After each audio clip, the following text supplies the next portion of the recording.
दोस्तों, हमारे YouTube channel पर आपका स्वागत है। आज हम बात करेंगे भारत के राष्ट्रीय ध्वज के बारे में, यानी तिरंगा झंडा के बारे में, यानी ट्राई कलर के बारे में। ये बात मैं क्यों कर रहा हूँ? ये बात इसलिए कर रहा हूँ क्योंकि अभी-अभी हाल में 15 अगस्त के मौके पर इस सरकार ने, जो पहले बीजेपी सरकार थी, अभी एनडीए सरकार हो गई है। इस सरकार ने तीसरी बार यानी 1920 2022 में ये प्रथा शुरू की गई और इस बार तीसरी बार हर घर तिरंगा इस स्लोगन के आधार पे इन्होंने अपनी कैंपेन चालू की। अब वैसे तो हर घर तिरंगा ये बहुत अच्छी आइडिया है और इसका स्वागत होना चाहिए, पर इसमें पीछे ये भी समझने की बात है, ये जो अभी किया जा रहा है, ये वास्तविक रूप से नहीं किया जा रहा है। ये केवल दिखावे के लिए किया जा रहा है, क्योंकि बीजेपी जो राष्ट्रीय स्वयंसेवक संघ की एक संतान है, उसका एक भाग है, उसने तिरंगे झंडे जो भारतीय राष्ट्रवाद का प्रतिनिधित्व करता है, उसको शुरू से ही स्वीकार नहीं किया था। और पर अभी ऐसा है कि अभी ये भारतीय राष्ट्रवाद का एक बहुत मजबूत चिन्ह करके उभरा है। इसलिए वो इस हर घर तिरंगा इसलिए मनाना चाहते हैं, वो भी दिखाना चाहते हैं कि हम भी राष्ट्रवादी हैं या भारतीय राष्ट्रवादी हैं। तो ये एक प्रकार से कॉम्पिटिटिव बात है, जो दिल से नहीं की जाती, पर दिखावे के लिए की जाती है। वैसे हमारे राष्ट्रीय ध्वज का इतिहास क्या है?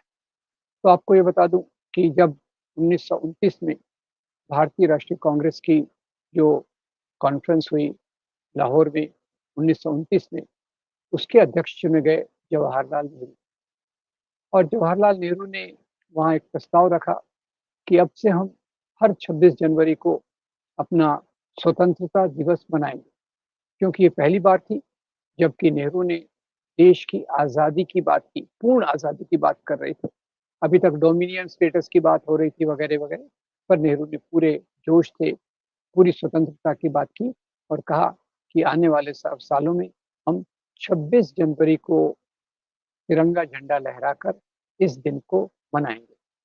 अब उस समय जो तिरंगा झंडा राष्ट्रीयता का प्रतीक था, उसमें ये 3 रंग तो थे, भगवा, केसरिया, सफ़ेद और हरा, और उसके बीच में चरखा लगा था। अब ये चरखा गांधी जी का बहुत प्रिय था, क्योंकि इसी के आधार पे उन्होंने अपना संदेश देने की कोशिश की।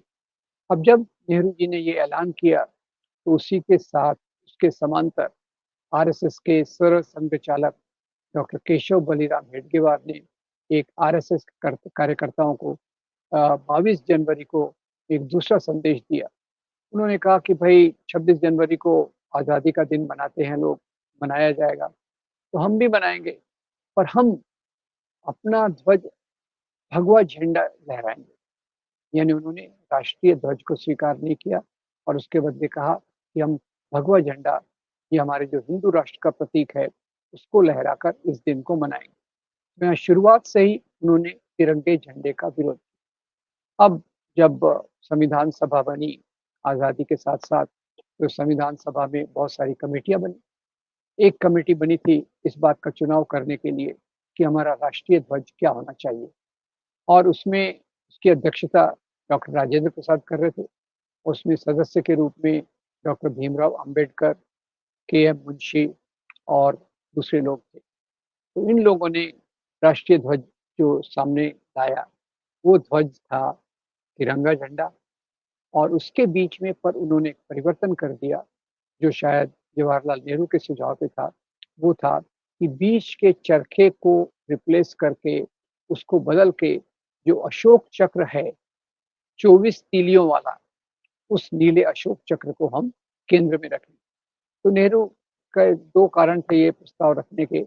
एक तो भई वो सम्राट अशोक के मूल्यों से बहुत प्रभावित थे, और दूसरा जो अशोक चक्र जिस बात का गति का प्रतीक है, विकास का प्रतीक है, ये बात वो रखना चाहते थे, जो फ्लैग कमेटी ने स्वीकार किया और इसको राष्ट्रीय ध्वज घोषित किया गया। अब ये राष्ट्रीय ध्वज घोषित करने के बाद जो आरएसएस के सरसंघ चालक उस समय हो गए थे, माधव सदाशिव गोलवलकर।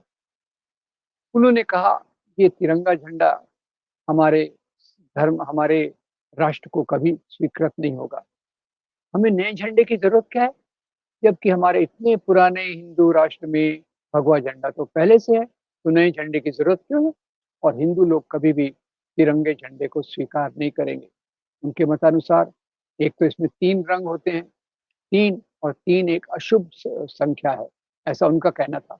पता नहीं शायद उनके दिमाग से निकल गया कि हिंदू धर्म में त्रिदेव ब्रह्मा, विष्णु, महेश की कल्पना है, त्रिमूर्ति ऐसी बहुत सारी चीज़ों की कल्पना है। पर एनीवे उन्होंने कहा कि ये तिरंगा झंडा इस राष्ट्र का झंडा नहीं हो सकता। यहाँ के लोग जो हिंदू राष्ट्र को मानते हैं, वो केवल भगवत झंडे को ही स्वीकार करेंगे। और इसी के साथ-साथ इनका जो मुखपत्र था, ऑफ़िशियल तो नहीं है, अनऑफ़िशियल मुखपत्र ऑर्गेनाइज़र, उसमें भी एक लेख आया कि भगवा झंडा सदियों से, अनंत काल से, जब से यहाँ हिंदू राष्ट्र है, तब से ये उनका प्रतीक है और इसको ये लागू करना चाहिए। खैर, यानी शुरुआत से इस तिरंगे झंडे को जो बात थी, उन्हें स्वीकृत नहीं की। अब इसके बाद पार्लियामेंट में इसका प्रस्ताव रखना था कि हम तिरंगे झंडे को स्वीकार करना चाहिए। ये प्रस्ताव रखने के लिए खड़े हुए पंडित जवाहरलाल नेहरू और उनकी जो ये स्पीच है संविधान सभा की तिरंगे झंडे को प्रस्तावित करने वाली, वो मेरे ख्याल से एक बहुत महान स्पीच है। ये स्पीच को सब लोगों ने पढ़ना चाहिए। अभी-अभी हमारे मित्र एल.एस. सर्दिनिया जी ने इनको अंग्रेज़ी में सर्कुलेट किया था और ये उपलब्ध भी है संविधान सभा के प्रोसीडिंग्स में। तो जवाहरलाल नेहरू ने अपने लंबे प्रस्तावित भाषण में कहा कि भारत एक बहुधर्मीय देश है और ये तिरंगा हमें अपने बहुधर्मीय होने का एहसास दिलाता है। साथ ही साथ ये भारतीय परंपराएं जो शांति और मैत्री की बात करती हैं, उसका प्रतीक है। एक तरफ केसरिया रंग है जो हमारे त्याग का प्रतीक है, दूसरी तरफ सफ़ेद रंग है जो हमारे त्याग का प्रतीक, जो हमारे शांति का प्रतीक है, और तीसरी तरफ हरा रंग है जो एक सामाजिक समता और पर्यावरण का प्रतिनिधित्व करता है। नेहरू जी ने इसी के साथ-साथ सम्राट अशोक को याद किया, सम्राट अशोक के राज्य को याद किया कि कैसे उन्होंने अहिंसा के आधार पे एक ऐसा राज्य बनाने की कोशिश की, जिसमें लोगों के वेलफेयर की ज़्यादा ख्याल रखा जाए।